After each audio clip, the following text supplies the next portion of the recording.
ভাই আলুর কেজি কত? 20 টাকা। ভাই আমার 1 কেজি আলু দেন তো। এলো পিচি 1 কেজি আলু। ঠিক আছে ভাই। 1 কেজিতে 150 গ্রাম কম দিছি। ভালো হয়েছে, বুঝতে পারে নাই।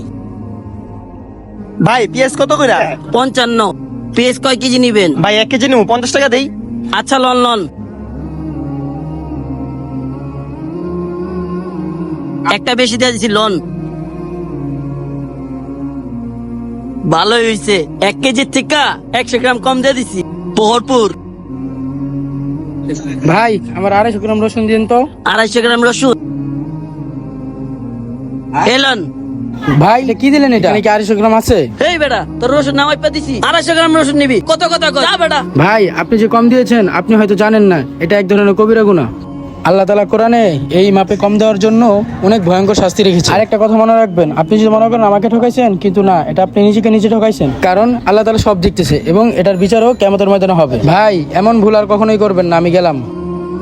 ভিডিওটি শেষ পর্যন্ত দেখার জন্য সবাইকে ধন্যবাদ। যদি আমাদের ভিডিওটি ভালো লাগে অবশ্যই লাইক, কমেন্ট, শেয়ার করবেন। সবাইকে ধন্যবাদ।